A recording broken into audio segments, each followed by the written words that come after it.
You plugged in your Tesla last night, set the charger, went to bed feeling like you did everything right. Here's what I've seen working with these vehicles. That one nightly habit, the one that feels the most responsible, is often doing the most quiet damage. Not from accidents, not from supercharger abuse, just from the routine. The ordinary stuff nobody warns you about. I've talked to hundreds of Tesla owners over the years, and the pattern is almost always the same. The ones with the most battery degradation aren't the ones who drove the hardest or charged the fastest. They're the ones who followed habits that looked perfectly sensible on the surface but were quietly working against their pack every single day. Small decisions, repeated daily, compounding over years into real, permanent capacity loss. I'm going to walk you through 7 home charging mistakes I see constantly across Model 3, Model Y, Model S, Model X, and most of the owners I talk to have no idea they're doing any of them. By the end, you'll know exactly what to adjust, and more importantly, you'll understand why each fix actually works at the chemistry level.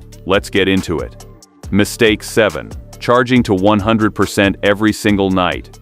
This one comes up more than anything else when I talk to Tesla owners. And the misunderstanding is almost always the same. People treat their battery like a gas tank. Fill it up, use it, fill it again. Makes sense for a fuel tank. For lithium-ion chemistry, it's a genuinely different story. Your Tesla's battery isn't passive. It's a live electrochemical system, and it reacts to the conditions it sits in. When you hold it at a very high state of charge for hours at a time, the internal voltage stays elevated. In my experience, it's not the act of reaching 100% that causes the wear, it's the duration spent there. 8 hours overnight at maximum voltage, repeated nightly, is where the cumulative damage builds. Battery researchers refer to this as calendar aging. Degradation driven by time and state of charge rather than by miles driven. What I've noticed talking to owners with significant degradation is that most of them charge to 100% every night for years without ever doing a long road trip. The supercharger never touched their pack. The daily home routine did all the work. Here's something that surprises most people when I explain it.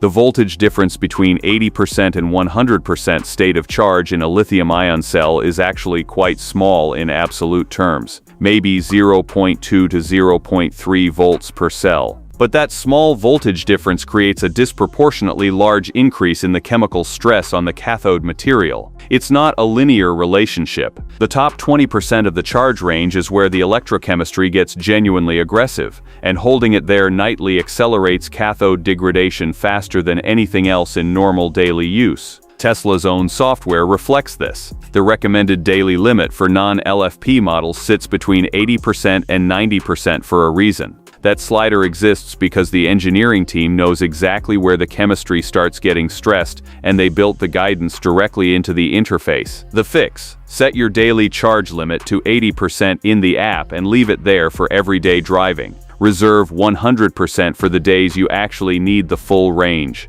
That one change removes the single biggest source of ongoing voltage stress your battery experiences at home. Mistake 6. Letting your battery sit fully charged in the heat. Most people understand heat is bad for batteries in a general way. What they usually don't connect is how dramatically the combination of high charge and high temperature multiplies the damage compared to either factor alone. I had a customer last summer, Model Y, lived in Arizona, charged to 100% every night in a non-climate controlled garage. At just over 40,000 miles, his range had dropped noticeably more than comparable vehicles I'd seen at that mileage. When we looked at the charging data, the pattern was obvious. It wasn't aggressive driving, it wasn't supercharger frequency, it was that his battery had spent roughly 14 months sitting at or near full charge in an environment regularly hitting 90 to 100 degrees Fahrenheit overnight. The chemistry behind it is straightforward once you see it. Above around 86 degrees Fahrenheit, the rate of electrolyte breakdown inside the cell starts to accelerate. The electrolyte is the liquid medium that lithium ions travel through between the anode and cathode, and once it starts degrading, that process doesn't reverse. Combine accelerated electrolyte breakdown with the elevated internal voltage of a near full charge, and you've created conditions where two of the most damaging forces in lithium-ion chemistry are working simultaneously, around the clock. What makes this particularly hard for owners to catch is that the damage doesn't show up on a single morning. Range loss from sustained heat and high SOC accumulates over months, sometimes over a year or more, before it becomes noticeable on the dash. By the time most owners recognize the pattern, a meaningful percentage of permanent capacity is already gone. There's also a garage factor that rarely gets discussed. A lot of people assume their garage stays relatively cool overnight. In hotter climates, an uninsulated garage in summer can actually retain more heat overnight than the outdoor air temperature. The walls and concrete absorb heat during the day and radiate it back through the night. Your car sitting inside is essentially in a slow cooker for 8 hours. The fix: in warm months, bring that daily charge limit down to 80%. If your parking situation runs hot, try to charge during cooler overnight hours and use Tesla's cabin overheat protection to keep interior and pack temperatures managed while parked. If you have the option to park outside on a cool night versus inside a warm garage, outside is sometimes the better choice for the battery. Mistake 5. Finishing your charge hours before you leave. This is a version of the high SOC problem that even owners who know about the 80% rule tend to overlook. You set your limit to 80%, plug in at 10 p.m., charging finishes by midnight, and you don't leave until 7 a.m. That's 7 hours of your pack sitting at its set maximum. You followed the rule and still created the same underlying problem. Most of the time, people don't think about the difference between what the battery is charged to and how long it stays there. Those are two separate variables, and both of them matter independently. Reducing the charge limit addresses the voltage ceiling, but you also want to minimize the time the pack spends pressed against that ceiling before you're actually moving. Tesla's scheduled departure feature solves this directly. Instead of charging the moment you plug in, you tell the car what time you're leaving, and it calculates backward to finish the charge right before departure. So instead of 7 hours sitting at 80%, you get maybe 15 to 20 minutes. Over months of daily use, that reduction in cumulative cell stress represents a real difference in long-term pack health. There's a secondary benefit that most owners don't fully appreciate. When scheduled departure is active, the car also preconditions the cabin and battery using wall power rather than battery power. In cold weather especially, warming a battery from grid power versus burning your own stored range to do it is a meaningful efficiency gain. You arrive at your destination having used less of your charged range just to get the car to operating temperature. A practical note from owners who use this feature regularly: if your schedule shifts, update the departure time. I've seen cases where someone set a departure time for a 7 a.m. commute and then started leaving at 8, meaning the car was consistently finishing its charge an hour before they left, recreating the exact problem the feature is designed to prevent. The fix: set up scheduled departure for your regular morning time and revisit it if your schedule changes. If your schedule is irregular, simply plugging in later in the evening, closer to when you actually leave, achieves a similar result without any scheduling at all. Mistake 4. Regularly draining down to near zero before charging. In my experience, owners who do this usually fall into one of two groups. Either they came from a background with older nickel-based batteries where full discharge cycles were actually recommended, or they're trying to maximize range on every single drive and habitually pushing it to the limit before plugging in. Both approaches create real problems with lithium-ion chemistry. At very low states of charge, the internal resistance inside the cells increases significantly. What that means in practice is that the battery has to work harder to deliver even modest power demands. When you do this repeatedly, habitually running to 5 or 6% before charging, you're putting repeated stress on the cells at exactly the point where they're least able to handle it efficiently. Something I've observed in degraded packs is that the damage from chronic low-charge cycling tends to show up unevenly. Some cells in the pack wear faster than others because load distribution becomes uneven at extreme low SOC. That imbalance compounds over time and can lead to the pack becoming progressively more unbalanced, which eventually shows up as reduced range accuracy,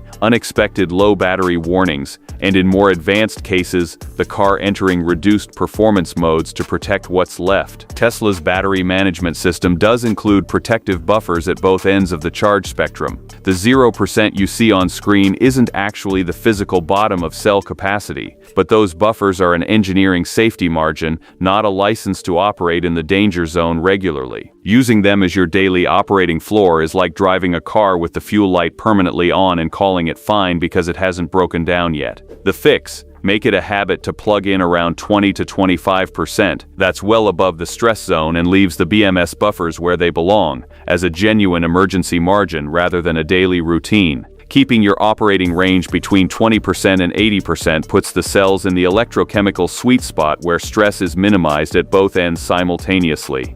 Mistake 3. Ignoring battery type. LFP versus NMC. This is the mistake I find most interesting to explain because it's the one where doing the wrong thing can look completely identical to doing the right thing, right up until you dig into the data and realize the car has been giving you inaccurate range readings for months. Not all Tesla batteries use the same chemistry. Depending on your model and trim, you either have an NMC pack, nickel manganese cobalt, used in most long-range and performance variants, or an LFP pack, lithium iron phosphate, found in many standard range Model 3s and some newer base variants. These aren't minor variations of the same technology. They have genuinely different electrochemical structures, different voltage curves, and different optimal charging behaviors. For NMC batteries, keeping the daily charge around 80% is the right approach. The nickel-based cathode material experiences meaningful structural stress at high states of charge, and minimizing time at the top of the range extends cycle life significantly. For LFP batteries, the guidance is almost the opposite. Tesla specifically recommends charging LFP packs to 100% at least once per week, not because it's harmless, but because it's necessary. The LFP battery management system needs a periodic full charge to recalibrate its state of charge calculations accurately. Without that full cycle, the system's accuracy drifts and your range display starts showing numbers that don't reflect reality. I've spoken to owners with LFP cars who had been capping at 80% for well over a year, genuinely believing they were being responsible, while their car's estimated range had drifted noticeably below what it should have been showing. The pack wasn't degraded. The BMS just had no recent reference point to calibrate from. One full charge cycle corrected it within days. The fix: know what chemistry is in your car. If your Tesla's charging screen recommends a 100% limit, and you're driving a standard range or base rear-wheel drive variant, you likely have LFP. When in doubt, check your owner documentation or contact Tesla support directly. Then follow the protocol that matches your actual battery, not advice that was written for a different chemistry. Mistake 2. Plugging in immediately after aggressive or high-speed driving. This one almost never appears in home charging guides, and in my experience it's one of the more underestimated sources of acute cell stress in everyday Tesla ownership. After a demanding drive, extended highway speeds, repeated hard acceleration, hilly terrain with heavy regenerative braking, the battery pack has generated significant internal heat. Usually what happens is owners pull into the garage, plug in out of habit, and walk away. The car starts charging, the thermal management system kicks in, and on the surface everything looks normal. What's actually happening is that the system is now being asked to manage heat rejection and charge acceptance simultaneously, and that combination creates conditions that are harder on the cells than either task alone. The specific risk here involves a process called lithium plating. When charge current is pushed into cells that are operating above their optimal temperature range, lithium ions don't always intercalate properly into the anode graphite structure. Instead, they can deposit as metallic lithium on the electrode surface. Unlike most forms of gradual battery wear, lithium plating is a structural change to the cell itself. It permanently reduces the active material available for charge storage, and in cases where it accumulates significantly, it can eventually create internal short-circuit risks that compound over time. What I tell customers is to open the Tesla app after any drive that felt demanding and check the battery temperature before connecting the charger. Most routine city driving won't generate temperatures that warrant concern, but after a sustained highway run in warm weather, or after using the car hard for an extended period, the pack temperature display will often show numbers high enough that a short cooling window genuinely matters. Usually 15 to 20 minutes is enough for the thermal system to bring temperatures back into a comfortable range. The fix: build a quick habit of checking pack temperature before plugging in after hard drives. If the battery ran warm, wait 15 to 20 minutes before connecting. The temperature curve drops fairly quickly once the car is stationary and the thermal system isn't managing a charge load on top of the residual heat. That short window costs almost nothing in your evening routine and eliminates one of the more acute stress scenarios your cells encounter in day-to-day use. Mistake 1. Leaving your car parked and plugged at high state of charge for days. In my experience, this is the scenario that causes the most disproportionate damage relative to how harmless it appears, and it's the hardest one to explain to owners because leaving the car plugged in genuinely feels like the conscientious, responsible choice. Here's the situation I see more often than you'd expect. Someone charges Thursday night before a planned weekend trip. Something comes up. The car sits Friday, Saturday, Sunday, still plugged in, still holding 90 or 95%. The assumption is that because the charger is connected, the battery is being properly maintained. What's actually happening is that the pack has been held at elevated voltage for 60, 70, sometimes 80 consecutive hours without interruption. The degradation mechanisms at work during extended high SOC parking are multiple and compounding. The SEI layer, the solid electrolyte interface, a thin protective film that forms on the anode during initial charge cycles, grows faster under sustained high voltage. That growth consumes lithium that can never be recovered for energy storage.